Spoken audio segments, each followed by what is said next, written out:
ஆன்மீகத்தெல்லாம் வாழ்ந்தோம், ஆன்மீகத்தெல்லாம் பிறந்தோம், ஆன்மீகத்தெல்லாம் தொட்டுட்டு இருக்கோம்னு உங்களுக்கு சரி நல்லா தெரியும். இளையராஜாவும் சரி, நாங்கள் சரி. அது இல்லாமல் எங்களுக்கு வேறு வாழ்வு கிடையாது. கடவுள் எதிர்ப்பு கொள்கையெல்லாம் கிடையாது. கடவுள் தான், மருத்துவெல்லாம் கடவுள் தான். ஆகையால் அவர் பைரவரை பார்த்தது இன்றைக்கு வேறு ஒரு தோற்றங்கள் உங்களுக்கு தோணலாம்.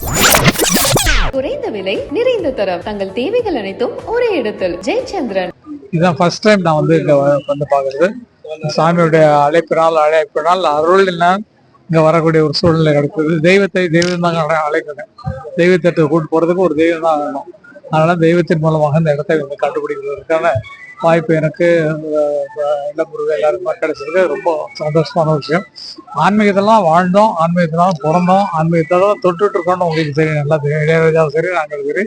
அது இல்லாமல் எங்களுக்கு வேறு வாழ்வு கிடையாது. கடவுள் எதிர்ப்பு கொள்கையெல்லாம் கிடையாது. கடவுள் தான், மருத்துவெல்லாம் கடவுள் தான். ஆகையால் அவர் பைரவரை பார்த்தது இன்றைக்கு வேறு ஒரு தோற்றங்கள் உங்களுக்கு தோணலாம். ஆகவே எல்லாத்தையும் நடத்தி கொடுக்குற பொறுப்பை அவங்கள்ட்ட கொடுத்து வந்திருக்கோம். நாங்க அவங்க சொல்ற வேலையை செய்வோம். அவ்வளவுதான். உங்களை எல்லாம் பார்த்ததுக்கு ரொம்ப நன்றி.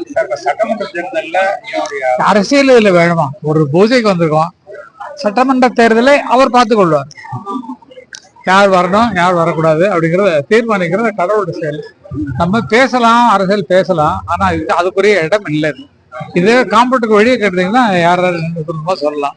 கோவிலுக்கு கும்பிடுவதும் அதே பக்தியில இப்படி போவிட்டீங்கன்னா நல்லா இருக்கும். ஏன்னா ஊருக்காக வேண்டிட்டோம், உலகத்துக்காக வேண்டிட்டோம், எங்க ரசிகர்களுக்காக வேண்டிட்டோம், எங்க அண்ணனுக்காக வேண்டிட்டோம், தம்பிக்காக வேண்டிட்டோம், பிள்ளைகளுக்காக வேண்டிட்டோம். அப்படி வேண்டதுக்கு தான் வந்திருக்கோம். இந்த இடத்துல வேற வேற கல் எறிஞ்சு நல்லா இருக்கிற தண்ணியை கலக்கி விட்டாங்க. இன்னும் ஜாஸ்தி ஆகணும். காரணம் நமக்கு நம்பிக்கை குறைஞ்சிட்டு வருது.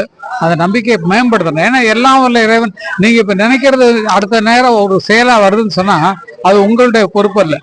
கடவுள் அந்த நேரத்தில் திணிக்கிறார் உங்களுக்கு. நீங்களே ஒரு கட்டுரை எழுத உட்காருங்க, அடுத்த வார்த்தை என்னன்னு தெரியாது. அதான் பேனல வந்து உட்காருதுன்னா கடவுள் உங்களுக்கு கொடுத்த செய்தின்னு எடுத்துக்கிறோம். எல்லாரும் படிப்பு. நாங்களாம் படிப்பு அறிவு இல்லை, இறை அறிவுனால வாழ்ந்து. அத மாதிரி அவங்க நம்புனாங்கன்னா இறைவன் கொண்டு போய் சேர்க்க வேண்டிய இடத்த சேர்ப்பார். அதான் எனக்கு அனைவரும் இறைவன் நான் நம்பிதான் போகணும்.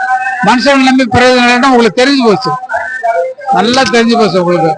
மனுஷங்களை நம்பி பெரிய ஆட்களை நம்பி ஒன்றும் பிரயோஜனம் இல்லை, நம்மளை தான் பார்த்துக்கணும் அப்படிங்கிற மாதிரி உங்களுக்கு தெரிஞ்சு போச்சு.